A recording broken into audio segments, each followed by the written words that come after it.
होता है।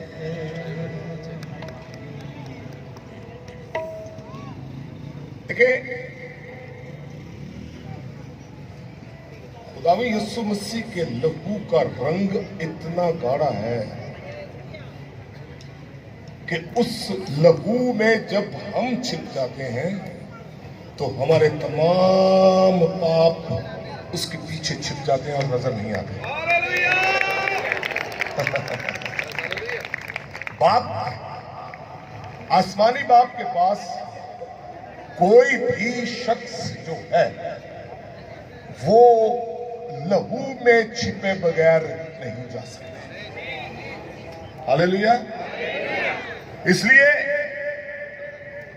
मुक्ति पाने के लिए खुदावंद यीशु मसीह ने कहा कि रास्ता मैं हूं, जीवन मैं हूं, सत्य मैं हूं, कोई मेरे सिवा बाप के पास नहीं आ सकता। और उसके लहू का रंग इतना गाढ़ा है, वो हर किस्म के, एक उर्दू का लफ्ज है किरमजी पाप। बोले किरमजी, किरमजी, किरमजी पाप का मतलब, किरमजी पाप होते हैं, आपने कभी कलेजी रंग देखा है?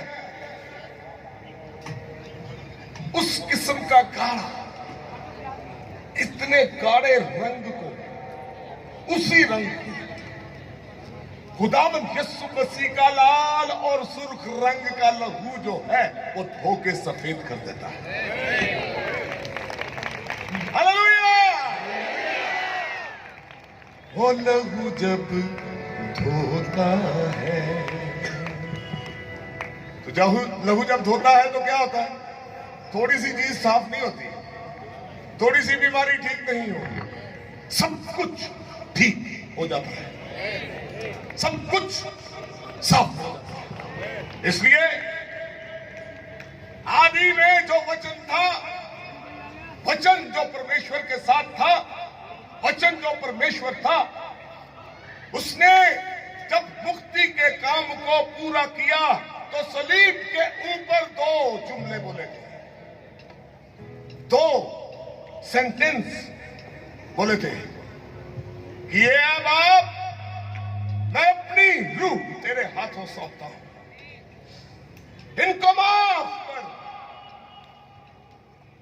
खुदा माफ करने में रहीम खुदा है, माफ करने में रहीम खुदा। वो ये नहीं कहता कि पहले अपने आप को साफ करके आ, अपने आप की गंदगी को साफ करके आ। वो कहता जैसे तू है बेटा आजा, जैसे तू है मेरी बेटी आजा। तेरी गंदगी के लिए, तेरी गंदगी तेरे ऊपर नहीं, तेरे पाप तेरे ऊपर नहीं, तेरे गुनाह तेरे ऊपर नहीं। मैंने तेरे गुनाहों को, मैंने तेरी बीमारियों को, तेरे पापों को अपने ऊपर ले लिया है। और उस लिस्ट को, आपको पता है, शैतान ने हर एक इंसान के लिए, हर एक इंसान के खिलाफ एक लिस्ट लिखी थी। मेरे खिलाफ, आपके खिलाफ, आपके खिलाफ, आपके खिलाफ, हर एक के खिलाफ एक लिस्ट लिखी गई थी। लेकिन धन्यवाद हो यीशु मसीह के लहू का, यीशु मसीह ने अपने लहू के साथ हर उस बीमारी को जो उस लिस्ट पर लिखी थी मिटा दिया है। हर उस लानत को जो उस लिस्ट पर लिखी थी मिटा दिया है। हर उस गंदगी को जो उस पर लिखी थी मिटा दिया है। यही नहीं, उसके बाद मिटाया पहले, फिर उस लिस्ट को सलीब के ऊपर, बोले सलीब के ऊपर, खुशी होनी चाहिए हमें, खुशी से उछलता है बंदा। हमें वो जन्म का लंगड़ा जो हैकल के बाहर था, जब उसको कहा कि उठ यीशु के नाम में, तो वो उछलता हुआ हैकल के अंदर आया था। हमें खुश होना चाहिए कि सलीब के ऊपर किसी की जरूरत नहीं पड़ सकती कि उसको खींच सके नीचे। बोले सलीब के ऊपर नाउ जितनी ऊंची आवाज से हो सकता है। आप और मैं इस वक्त तमाम शैतानी कुत्तों को जो हवा में है, शैतानी ताकतों को, गंदी आत्माओं को और हवा के अमालदारी के हाकिम को जो शैतान है, इस खुले मैदान में दलेरी के साथ, बुलंद आवाज के साथ हम कह रहे हैं, वो लिस्ट जो मेरे नाम पे लिखी थी, मेरे मसीहा ने उस सलीब के ऊपर, बोले सलीब के ऊपर, और जोर से कहेंगे, हिस्सा भी जोर से, कीलों के साथ चढ़ती है। जब खुदावन मेरी तरफ है तो कौन मेरे मुखालिफ हो सकता है? बोले यीशु मसीह के नाम की, यीशु मसीह के नाम की। ओ लहू जब धोता है,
यूहन्ना 6 अध्याय में उसकी 48वीं आयत के आगे जब हम पढ़ना शुरू करते हैं तो खुदावंद यीशु मसीह ने कहा, वो रोटी जो आसमान से उतरी है वो मैं। हालेलुया। वो रोटी जो आसमान से उतरी है वो मैं हूं, और जो कोई इस रोटी में से खाता है, जो कोई मेरे बदन में से खाता है, मेरे लहू में से पीता है, उसमें जिंदगी है। हालेलुया। खाइए बदन